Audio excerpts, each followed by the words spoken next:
Dear friends, आपका सिक्का short hand typing में स्वागत है। यदि आप चैनल पर नए हैं तो चैनल को सब्सक्राइब करें। डिक्टेशन 5 सेकंड बाद स्टार्ट हो जाएगी। Start. Sir, now I go to my next point. What is the general tenor of most of the amending bills?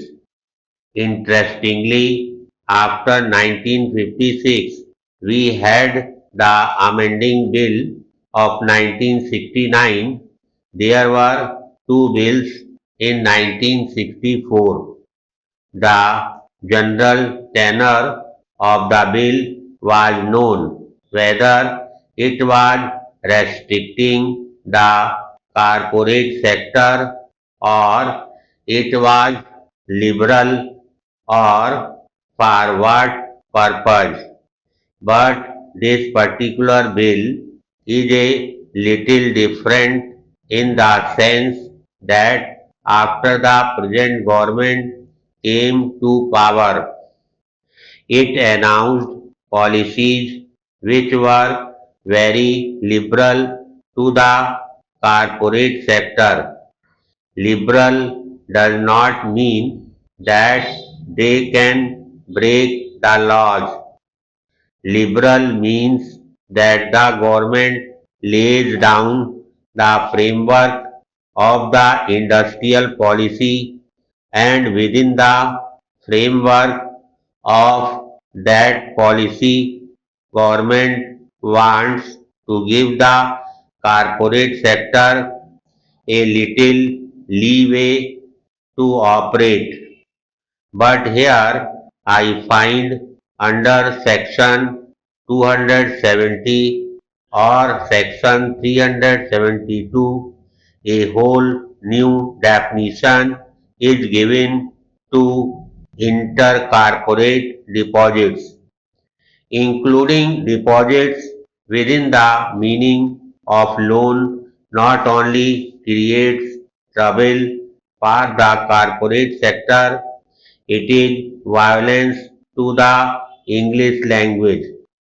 By no stretch of imagination can a deposit be termed a loan.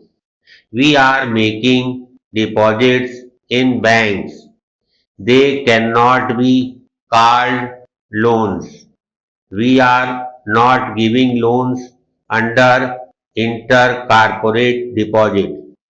To include it under the term loan is an atrocity, and it will only affect the small and medium entrepreneurs.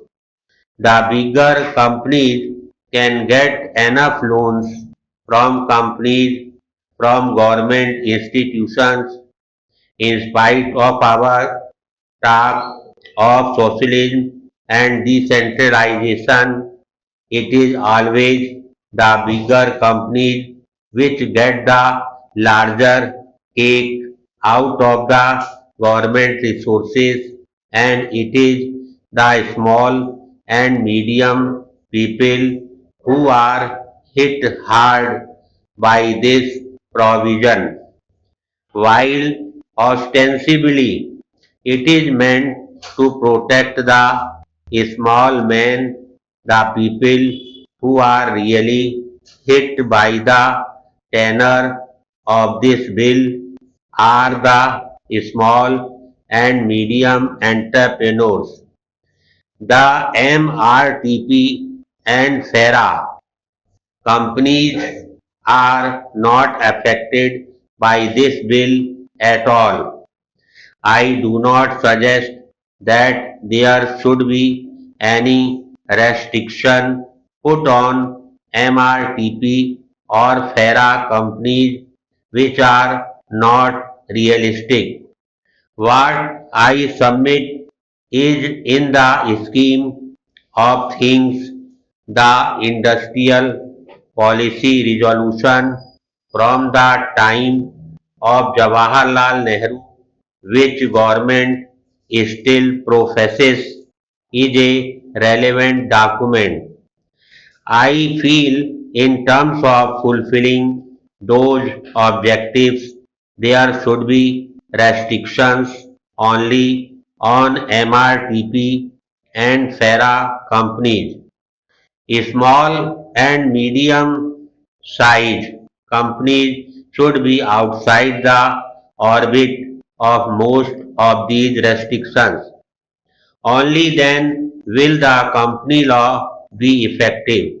Otherwise, this series of amendments may add to the plethora of amendments that we have been adding from year to year.